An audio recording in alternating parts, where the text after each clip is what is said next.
اس کے اندر ان سارے عناصر کی نشاندہی آپ کر سکتے ہیں، کسی ایک ڈبے میں اسے بند نہیں کر سکتے، ٹھیک. تو اس لیے اقبال ایک پوری کتاب لکھ دی عزیز احمد نے، اقبال نئی تشکیل میں اسے اشتراکیت نکال لی اس میں سے، کوئی اسے انقلابی شاعر کہتا ہے. تو اس لیے اقبال کو کسی ڈبی میں بند نہیں کیا جا سکتا، وہ کمپریہنسو شاعر ہے.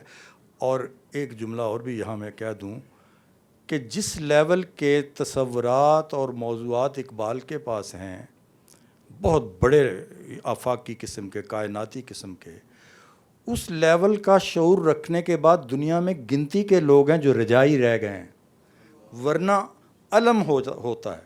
قرۃ العین حیدر بڑے موضوعات کی رائٹر، لیکن ایک علمیاتی لے ہے اس کے پاس. اسی لیے یہ بھی اصول بنا کہ بڑے جو نغمے ہوتے ہیں وہ علم سے پیدا ہوتے ہیں. تو بڑے متن پر جا کر، بڑے کنٹینٹ پر جا کر اسے رجائی رکھنا اور پوئٹیفیکیشن بھی بڑے لیول کی قائم رکھنا، یہ دنیا میں گنتی کے بندے، ان میں اقبال ہے. تو اب میں آپ کو عرض یہ کرنا چاہتا ہوں کہ یہ جو ہمارا پاکستان ہے، یہ اقبال کی ایک بڑی تخلیقی واردات سے پھوٹا ہوا ہے، اور اسی اپنی تخلیقی واردات کی تشکیل کرتے ہوئے وہ ان نتائج پر پہنچا کہ اپنی ملت پر قیاس اقوام مغرب سے نہ کر، خاص ہے ترکیب میں قوم رسول ہاشمی. اور اسی اپنے تخلیقی طور پر جس نتیجے پر وہ پہنچا تھا، اور اس نے کہا کریں گے اہل نظر تازہ بستیاں آباد، میری نگاہ نہیں سوئے کوفہ و بغداد.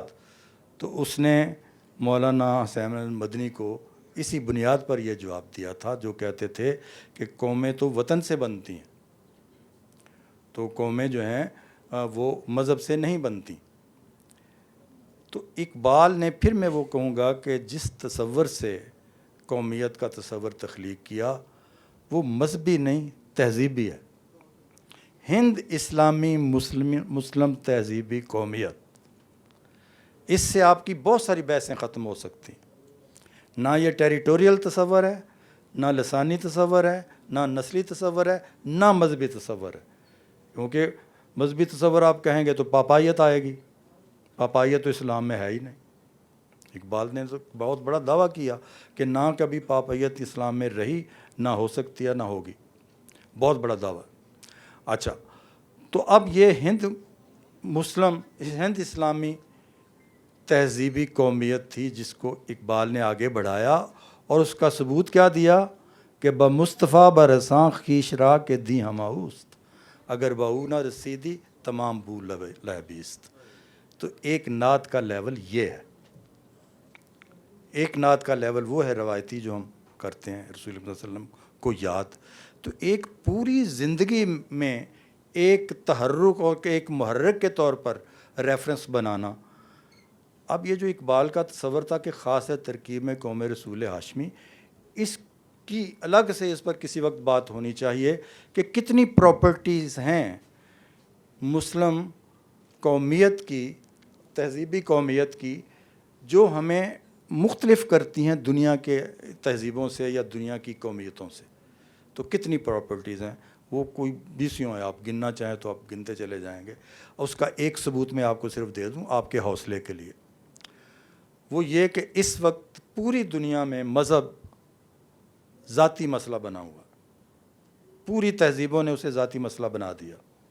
یہ صرف مسلم تہذیب میں اسلام جو ہے وہ ایک اتنی محرک قوت ہے، فعال قوت ہے کہ اجتماعی کنسرن کے ساتھ یا اجتماعی سروکار کے ساتھ استعمار اور ظلم کے خلاف تحریکیں پیدا کر رہا ہے.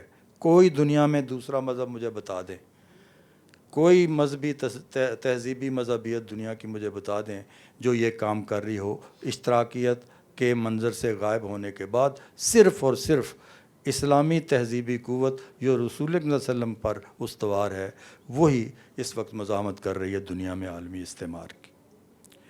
تو اس لیے میں یہ عرض کرنا چاہتا ہوں کہ یہ جو تشکیل پاکستان ہے، اس کے پیچھے یہی خاص ہے ترکیب میں قوم رسول ہاشمی کی بنیاد موجود ہے. اور اسی لیے آپ کو یہ پتہ ہے یہ بھی ساری پاکستان کی برکتیں ہیں جو انہوں نے مثالیں دیں، ورنہ میں انہی اشتراکیوں کی آپ کو تشکیل پاکستان سے پہلے کی صورتحال بتاتا ہوں۔ جب پاکستان 40 میں پاکستان کی قرارداد منظور ہو گئی، 1946 تک ہمارے ترقی پسندوں کو یہ نہیں پتہ چلا کہ بر صغیر میں کوئی بڑی تبدیلی ہونے جا رہی ہے۔ 46 میں وہ شامل ہوئے کہ یہ ٹھیک ہے، یہ عوامی موومنٹ ہے اور یہ صحیح مطالبہ ہے، ہم اس کے ساتھ ہیں۔ لیکن اب جب پاکستان بنا تو ایک ہمارا بہت بڑا شاعر، کیونکہ سارے پرچے جو تھے ادبی، شاہد اشرف صاحب، وہ سارے پرچے ان کے پاس تھے، ترقی پسندوں کے پاس، تو وہ اپنی انجم رومانی اپنی نعت لے کے گیا ایک بہت بڑے، میں اس کا نام نہیں لیتا کیونکہ وہ بعد میں خاصے مسلمان ہو گئے، ٹھیک ہو گئے، تو ان کے پاس اپنی نعت لے کے گیا کہ میری نعت اس میں شامل کر لیں پرچے میں۔ تو انہوں نے کہا کہ اس کا ادب کے ساتھ کیا تعلق، پھر تو ہمیں لینن پر بھی نظم شامل کرنی پڑے گی، ہمیں کارل مارکس پر بھی نظم شامل کرنی پڑے گی۔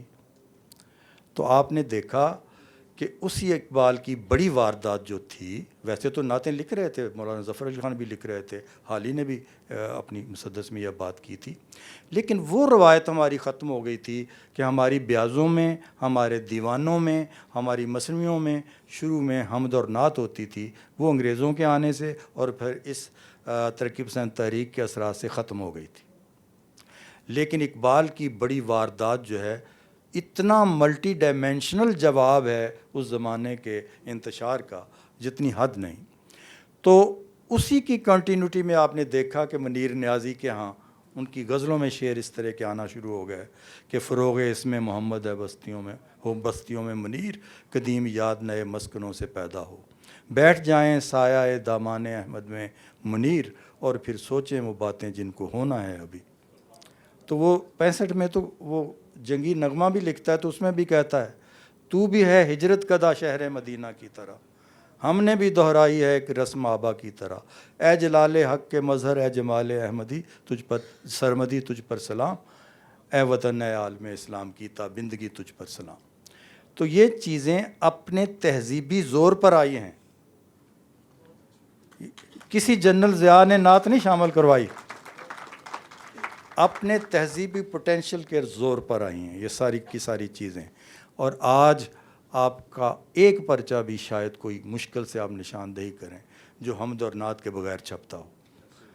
تو اگر ہم ان سارے مظاہر کو دیکھتے ہوئے یہ کہیں کہ پاکستان کریہ نعت محمد ہے تو غلط تو نہیں ہوگا۔ تو یہ ہمارا بہت بڑا تہذیبی کلا ہے رسول اللہ صلی اللہ علیہ وسلم کے ساتھ جو ہماری وابستگی ہے۔ اسی لیے آپ نے دیکھا ہمیں ٹیسٹ کرنے کے لیے یہ توہین رسالت کی جو انٹرنیشنل کوششیں ہوتی ہیں، ہمارا جو اجتماعی اور تہذیبی جو جوہر ہے اور رسپانس ہے اسے ٹیسٹ کرنے کے لیے کیا جاتا رہتا ہے، اور یہ اتنی زندہ روایت ہے کہ اس پر مسلمان کمپرومائز کرنے کے لیے تیار نہیں ہیں۔ تو میں یہ سمجھتا ہوں کہ یہ بہت میں داد دیتا ہوں، میری باتیں بہت لمبی ہو جاتی ہیں، تو آپ یہ دیکھیں کہ اس سے وابستہ، نعت سے وابستہ کلچر کے کتنے مظاہر ہم نے پیدا کر لیے۔ یہ ہم کانفرنس کر رہے ہیں، یہ بھی کلچر ہے۔ عید میلاد النبی کا جلوس ہم نکالتے ہیں، اس میں رسول اللہ صلی اللہ علیہ وسلم کو مختلف طریقوں سے یاد کرتے ہیں، نعتیں پڑھتے ہیں۔ نعت خانے کا جو کلچر ہے اس میں ہم نے اتنی انوویشنز کر لی ہیں، جو میں نے کہا تھا نا، میں نے آپ کو چوتھا فیکٹر نہیں بتایا۔ اسلامی تہذیبی جوہر کا چوتھا جو عمل ہے وہ یہ ہے کہ نئی کلچرل ٹریٹس وہ پیدا کرتا ہے، اور یہ سب سے زیادہ ضروری ہے۔ اگر آپ یہ نہیں کرتے تو آپ پیش رفت نہیں کرتے، آپ کے پاس انیشیٹو نہیں ہے۔